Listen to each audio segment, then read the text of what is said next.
Hello दोस्तों, नमस्कार। मेरे YouTube के चैनल में आप सभी का स्वागत है। दोस्तों, आज मैं अपने इस वीडियो में एक बहुत ही रोचक एवं जानकारी लेके आया हूँ। रोचक जानकारी है जो सभी के मन में एक बात आती है कि पहले इस पृथ्वी में राम आए या गौतम बुद्ध आए, पहले राम या बुद्ध।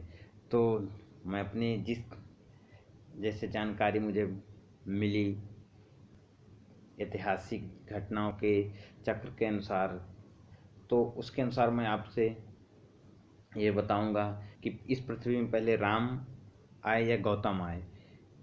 तो दोस्तों, हमने ज़्यादातर हमारे भारत देश में सनातनी विचारधारा का प्रचार है, सभी लोग हिंदू हैं, लेकिन बौद्ध को भी बौद्ध धर्म को हिंदू धर्म माना जाता है। तो सबसे पहले मैं ये बात बताऊंगा कि बौद्ध कोई धर्म नहीं है, बौद्ध धम्म है। बौद्ध एक विचारधारा है और उस विचारधारा के सृजनकर्ता हैं तथागत गौतम बुद्ध। तो यह मुद्दा छिड़ा होता है कि सबसे पहले इस पृथ्वी में राम आए या बुद्ध आए। यदि आप किसी सनातनी से पूछें कि धरती पर पहले राम का युग था या बुद्ध का, तो वह जवाब देता है राम का। यूँ तो हिंदू राम राम और बुद्ध दोनों को विष्णु का अवतार मानते हैं, किंतु उनका कहना यह है कि पहले राम का अवतार हुआ, फिर कृष्ण का अवतार हुआ, तत्पश्चात बुद्ध का आगमन हुआ। लेकिन आप स्रोतों और पौराणिक ग्रंथों के अध्ययन करते हैं तो कुछ मामला एक नया ही आता है।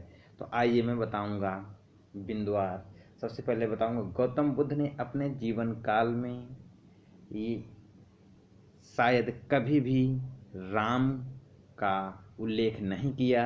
उनके द्वारा राम के अस्तित्व को नकारा गया, यानी कि उनके समय में उन्होंने अपने जीवन काल में कभी भी राम शब्द का ही प्रयोग नहीं किया, राम नाम का प्रयोग नहीं किया।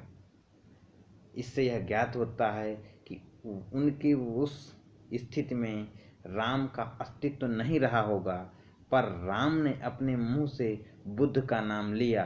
मतलब राम के समय में बुद्ध का अस्तित्व था। हिंदू बड़ी चालाकी से हमेशा एक साजिश करते हैं। हिंदुओं की यह परंपरा है, भारत में नई चीज़ों से ज़्यादा पुरानी चीज़ों का महत्व दिया जाता है। जब कहीं पर भी कोई मंदिर बनता है तो वहाँ पर यह कहा जाता है कि यह बहुत प्राचीन मंदिर है, यहाँ पर द्वापर युग में पांडवों ने पूजा की थी। तीसरी बात हम ये बात करते हैं कि वाल्मीकि रामायण, जो कि गीता प्रेस से प्रिंट होती है, वाल्मीकि रामायण से अयोध्या कांड के सर्ग नंबर 109 के पृष्ठ संख्या 359 पर श्री राम ने अपने हितैषी जबाली से कहते हैं कि जैसे चोर दंडनीय होता है, उसी प्रकार वेद विरोधी भी दंडनीय होता है। यानी बौद्ध धर्म को मानने वाले वेदों के विरोधी बुद्ध भी दंडनीय होता है। तो इससे यह बात स्पष्ट होती है कि अस्तित्व में राम के समय में बुद्ध का अस्तित्व था। जहाँ राम जी ने बौद्धों में दंड देने की बात कही है, राम के समय में बौद्ध थे, यह इस बात को स्पष्ट होता है। राम अस्तित्व बुद्ध के बाद का है, इन सारे बातों से स्पष्ट होता है। राम को नास्तिकों से भी घृणा थी।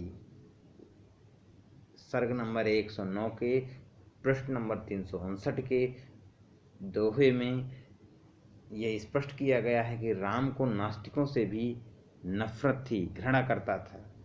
तो इससे यह ज्ञात होता है कि पृथ्वी में गौतम बुद्ध का अस्तित्व पहले आया और राम का अस्तित्व बाद में आया। तथागत गौतम बुद्ध कोई भगवान नहीं थे, वह एक दार्शनिक आध्यात्मिक गुरु थे।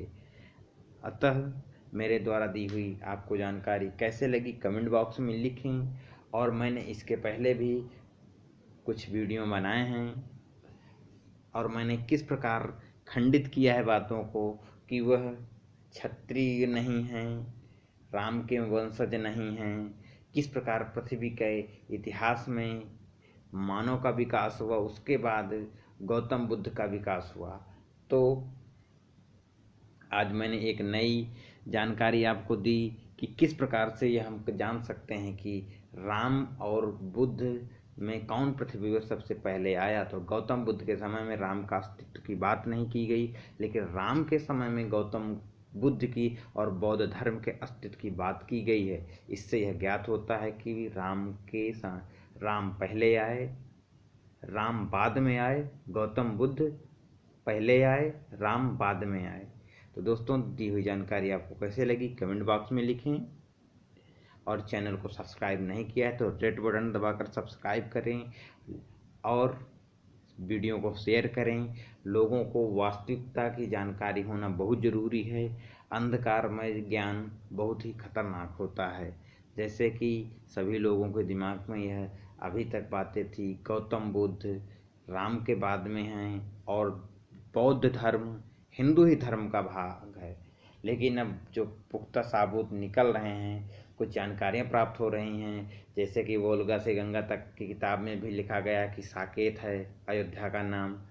ह्वेनसांग ने भी अपनी पुस्तक में साकेत का वर्णन किया है और राम के अस्तित्व को नकारा है। इससे बहुत सारे साबूत प्राप्त होते हैं, लेकिन अपनी अपनी सभी की विचारधारा है, अपना विश्वास है, कौन किसको क्या मानता है, अपना विचार है। लेकिन मैंने जो जानकारी प्राप्त की आप तक शेयर की। आपने मेरा वीडियो देखा, इसके लिए आपको बहुत बहुत धन्यवाद।